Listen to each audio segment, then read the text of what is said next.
ಈ ಒಂದು ವಿಡಿಯೋಗೋಸ್ಕರ ತುಂಬಾನೇ ರಿಕ್ವೆಸ್ಟ್ ಬರ್ತಾ ಇತ್ತು.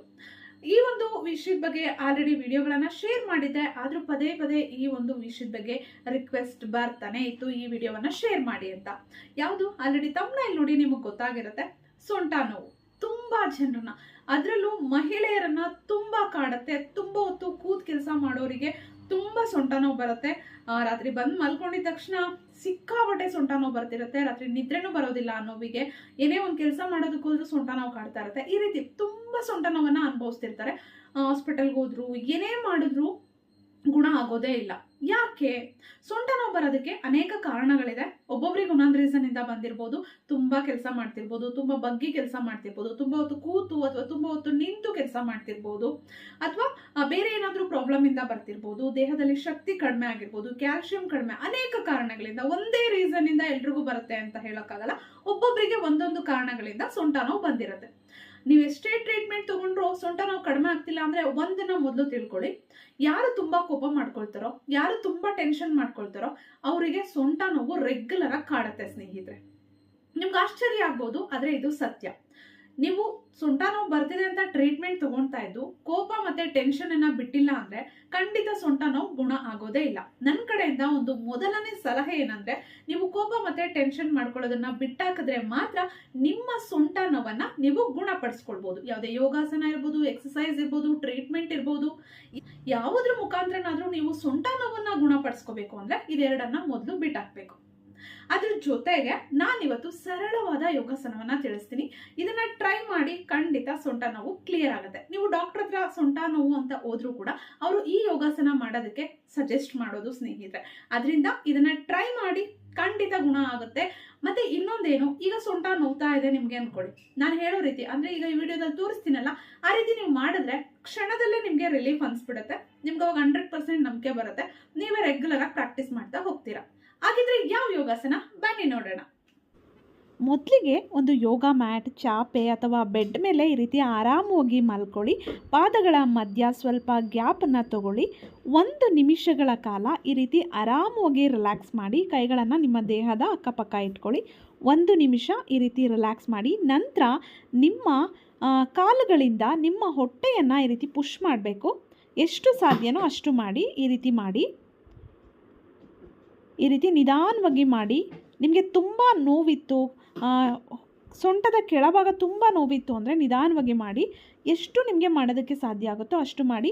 ಒಂದು 10 ಕೌಂಟ್ಸ್ ಮಾಡಿದ್ರೆ ಸಾಕು. ಇದನ್ನು ಸ್ಟಾರ್ಟಿಂಗಲ್ಲಿ 10 ಕೌಂಟ್ಸ್ ಮಾಡಿ, ಹೋಗ್ತಾ ಹೋಗ್ತಾ ನೀವು 20 ಕೌಂಟ್ಸ್ ಕೂಡ ಮಾಡ್ಬೋದು. ಈ ರೀತಿ ಮಾಡಿ. ತುಂಬ ರಿಲೀಫ್ ಅನಿಸುತ್ತೆ ಇದನ್ನು ನೀವು ಮಾಡಬೇಕಾದ್ರೇ.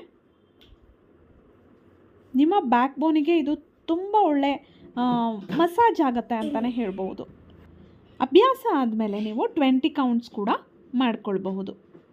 ನಂತರ ನೋಡಿ, ನಿಮ್ಮ ಕೈಗಳನ್ನು ಈ ರೀತಿ ಮೇಲೆ ನೇರವಾಗಿ ಚಾಚಬೇಕು, ಮತ್ತೆ ವಾಪಸ್ ಬರಬೇಕು. ಕೈಗಳನ್ನು ಈ ರೀತಿ ಸ್ಟ್ರೇಟಾಗಿ ನೇರವಾಗಿ ಚಾಚಬೇಕು ಹಿಂದಕ್ಕೆ, ಮತ್ತೆ ವಾಪಸ್ ಬರಬೇಕು. ಈ ರೀತಿ 10 ಕೌಂಟ್ಸ್ ಮಾಡ್ಕೊಳ್ಳಿ.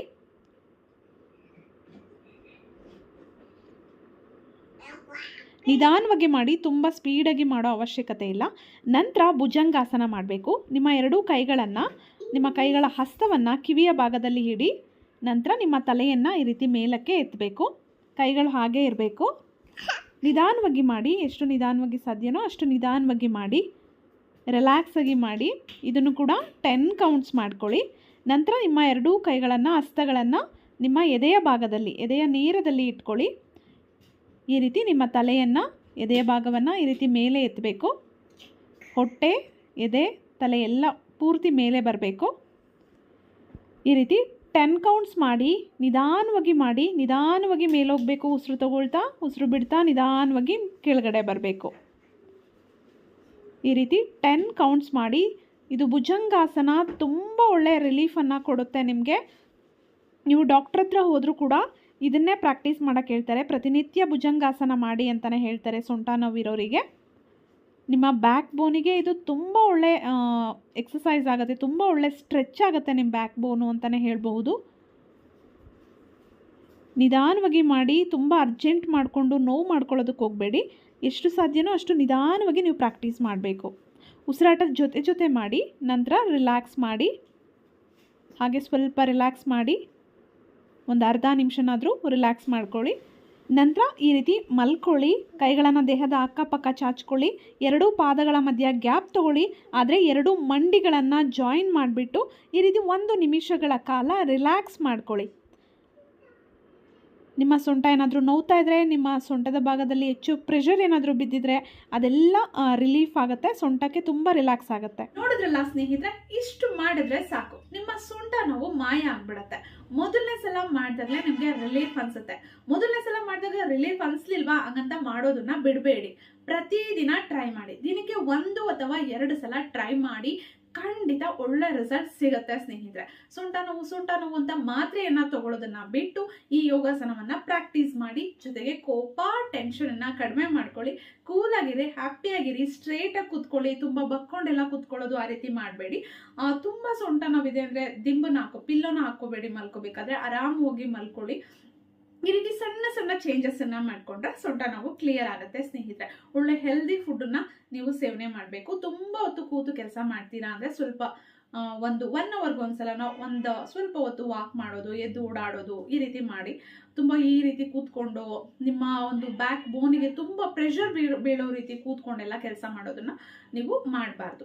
ಈ ಸಣ್ಣ ಸಣ್ಣ ಚೇಂಜಸ್ ಅನ್ನ ಮಾಡ್ಕೊಂಡ್ರೆ ಖಂಡಿತ ಸೊಂಟ ನೋವು ಮಾಯ ಆಗತ್ತೆ. ಇದೆಲ್ಲ ಇವಾಗ ಕಾಮನ್ ಆಗ್ಬಿಟ್ಟಿದೆ, ಆದ್ರೂ ನಾವು ಎಚ್ಚೆತ್ಕೊಂಡು ಆದಷ್ಟು ಈ ನೋವುಗಳೆಲ್ಲ ನಿವಾರಣೆ ಮಾಡ್ಕೊಳ್ಳೋ ಕಡೆ, ನಾವು ನ್ಯಾಚುರಲ್ ಆಗಿ ನಿವಾರಣೆ ಮಾಡ್ಕೊಳ್ಳೋ ಕಡೆ ಗಮನವನ್ನ ಕೊಡ್ಬೇಕಾಗತ್ತೆ. ನಿಮ್ಗೆ ವಿಡಿಯೋ ಇಷ್ಟ ಆಗಿದೆ ಅನ್ಕೊಂಡಿದೀನಿ. ಇಷ್ಟ ಆಗಿದ್ರೆ ವಿಡಿಯೋವನ್ನ ಲೈಕ್ ಮಾಡಿ, ಶೇರ್ ಮಾಡಿ. ಹಾಗೆ ಸೊಂಟ ನೋವು ಮಾಯ ಆಗೋದಕ್ಕೆ ನಿಮ್ಗೂ ಏನಾದ್ರೂ ಟಿಪ್ಸ್ ಗೊತ್ತಿದ್ರೆ ಅದನ್ನ ಕಮೆಂಟ್ ಬಾಕ್ಸ್ ಅಲ್ಲಿ ಕಮೆಂಟ್ ಮಾಡಿ ತಿಳಿಸಿ, ಬೇರೆಯವ್ರಿಗೂ ಯೂಸ್ ಆಗುತ್ತೆ. ವಿಡಿಯೋದಿಂದ ರಿಸಲ್ಟ್ ಸಿಕ್ಕದ್ಮೇಲೆ ದಯವಿಟ್ಟು ಮತ್ತೆ ಒಂದು ಕಮೆಂಟ್ ಮಾಡಿ ತಿಳಿಸೋದನ್ನ ಮರಿಬೇಡಿ.